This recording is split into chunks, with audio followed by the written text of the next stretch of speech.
बोलो श्री बाके बिहारी लाल की जय।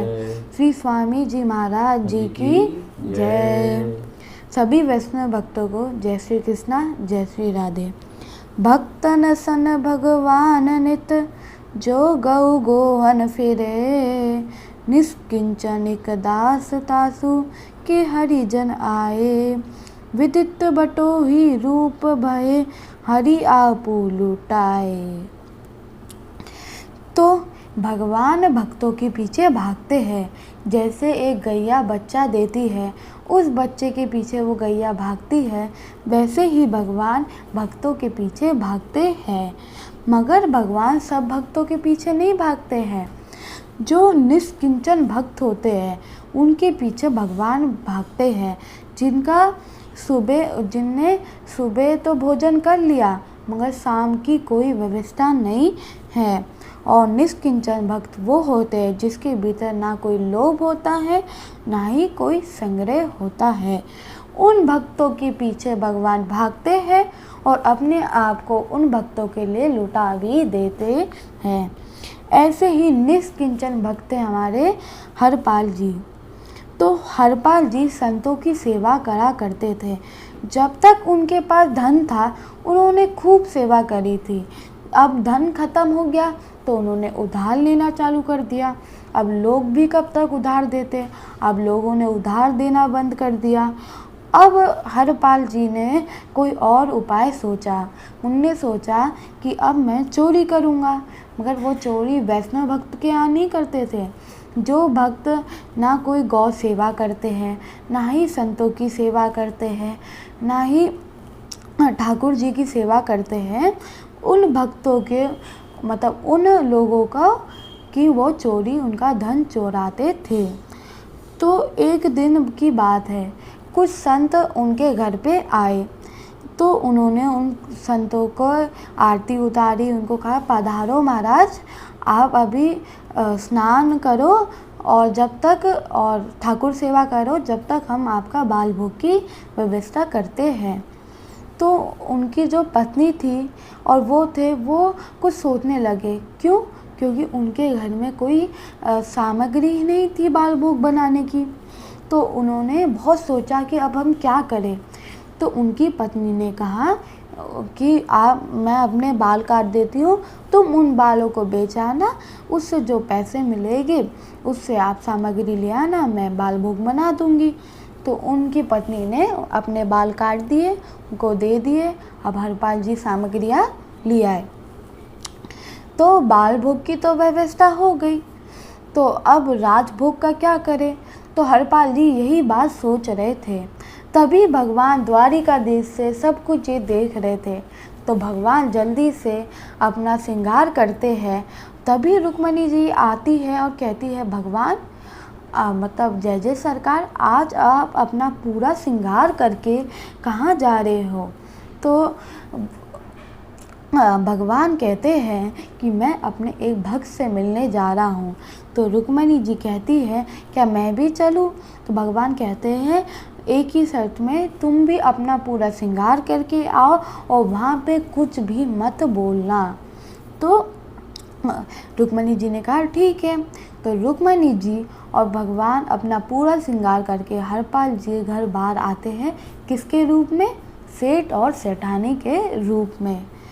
अब सेठ और सेठानी के रूप में भगवान हरपाल जी के घर के बाहर आके कह रहे हैं कोई हमें दूसरे गांव तक पहुंचा दो, कोई हमें दूसरे गांव तक पहुंचा दो, उसकी जो मेहनत होगी वो हम दे देंगे।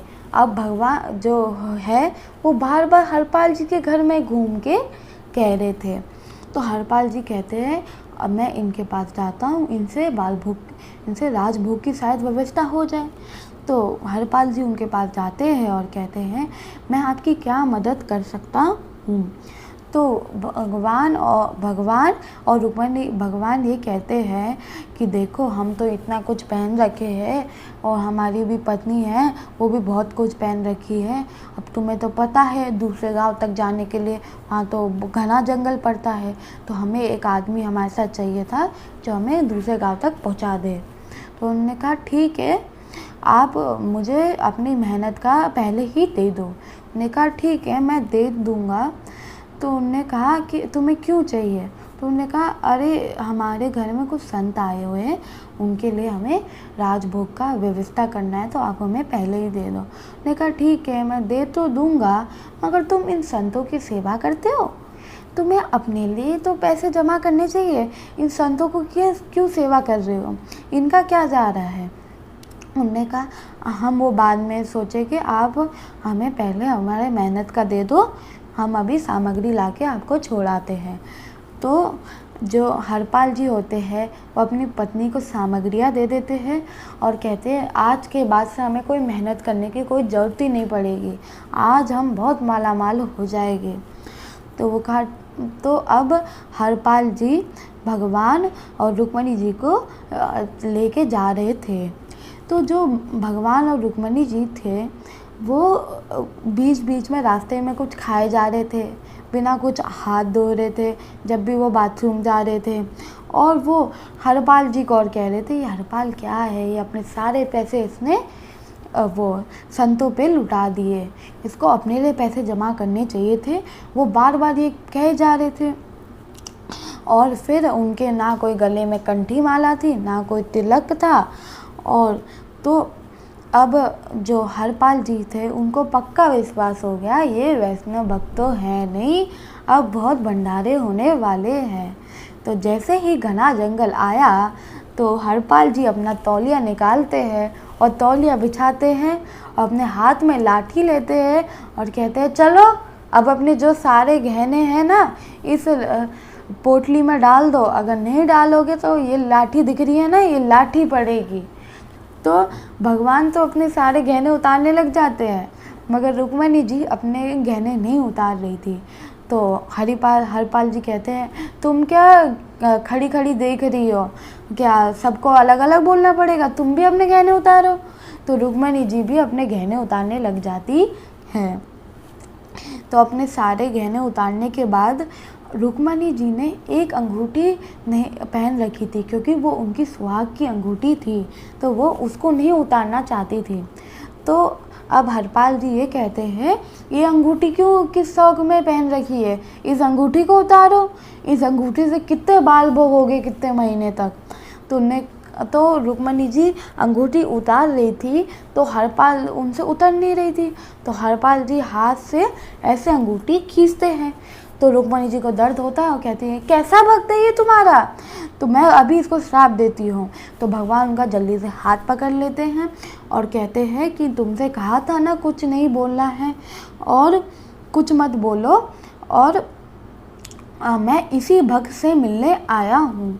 तो हरपाल जी जब ये सब देखते हैं तो वो उनके पाँव में पड़ जाते हैं और कहते हैं कि आप लोग कौन हो। तो भगवान और रुक्मणी जी अपने द्वारिकाधीश के रूप में प्रकट हो जाते हैं। अब हरपाल जी बार बार भगवान से कहते थे प्रभु मुझे माफ़ कर दो, प्रभु मुझे माफ़ कर दो, मुझसे बहुत बड़ी गलती हो गई। और अब बोले आप सारा ये अपना गहने आप ले लो। तो उन्होंने कहा नहीं नहीं हरपाल, हम तो तुम्हारी संत की सेवा से इतना प्रसन्न हुए हैं तो कि हमारा खुद मन करा कि तुम्हारे हाथ से हम लुटने आ जाए। तो उनने कहा अगर मैं इसे रख भी लूँगा तो जो संत होंगे वो क्या कहेंगे, वो तो यही कहेंगे कि तू भगवान को लूट आया, तू कैसा भक्त है भगवान का। तो उन्होंने कहा किसी को कुछ नहीं पता चलेगा, तुम इन सबको रखो। तो हरपाल जी कहते हैं प्रभु मैं तो संत सेवा अपनी पत्नी के वजह से ही कर रहा हूँ, तो कृपया करके आप उनको भी दर्शन दें। तो हरपाल जी भगवान और रुक्मणी जी को घर ले आते हैं और फिर उनकी जो पत्नी होती है वो भगवान की आरती उतारती है, भगवान के चरण धोते हैं और उनको विराजमान कराती है और उनको भोग लगाती है और फिर सारे संतों को भोग लगाती है। तो ऐसे निष्किंचन भक्त थे हमारे हरपाल जी कि ऐसे निष्किंचन भक्त थे कि भगवान उनके पीछे पीछे दौड़े और अपने आप को लुटाने आ गए।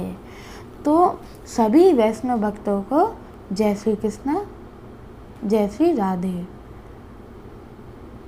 बोलो भक्त वसल भगवान की जय, बोलो जय जय श्री राम।